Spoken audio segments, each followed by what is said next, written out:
Welcome to the first video of My Kitchen Spices, and today we're going to show you how to make garlic paste. So what are we going to need for garlic paste? We're going to have some garlic, 200 grams. We're going to have some oil, some salt. Look at them.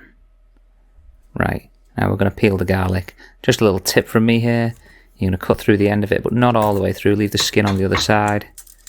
And then give it a little push, a little whack. And then the garlic will just fall straight out of it. Easy as that. I'll show you a few more times now.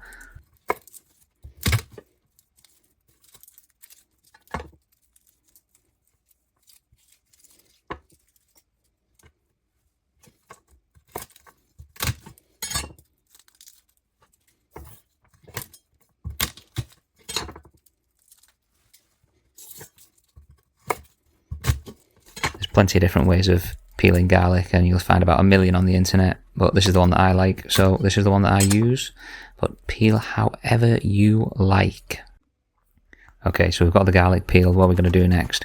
We are going to finely mince the garlic. Just give it a few little slits down the side, almost as if you're doing an onion, but on a much smaller scale. Turn it around. Chop, chop, chop, chop, chop, chop, chop, chop, chop, chop, chop, chop, chop, chop, chop, chop, chop, chop. Look at that, real quick. Yeah, just make sure it's nice and minced. And then I'm going to run the knife through it a few more times, just to try and make everything nice and even.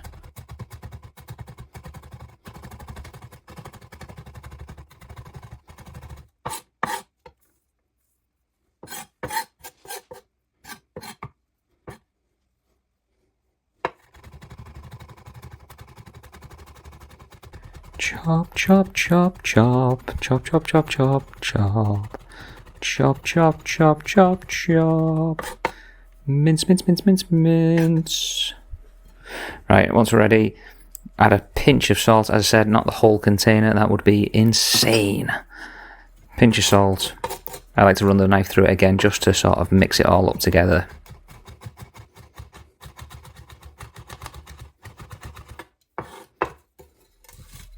Start pushing it down. This is going to all come together really quickly at this point. Just keep putting it back in together, and then just using the side of the knife, pushing down onto the chopping board. Nice and easy. You don't need to put too much pressure on it. I like to feel like I'm the world's strongest man doing this, but it works all the same. It might just take you a tiny bit longer. It's all about the technique, really. Just keep going.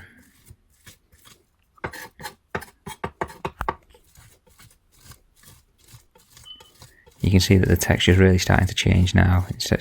Instead of being little individual mints of garlic, it's now starting to all start to combine into a bit of a paste. Almost there now. Oh, it's really coming together, this, nice and easy. And if you're wondering why I've got a big bowl at the side of garlic cloves, I'm going to show you what I'm going to do with that in a minute. Here we go. Oh, nice little close-up. Look at that. Lovely jubbly. Okay, if you're going to do this on a big scale, you can peel all your garlic as usual. You can buy pre-peeled garlic, but to me it's not quite as good. Add a bit of oil, and then straight into the food processor. Not sure what else was going to happen there. Put the lid on,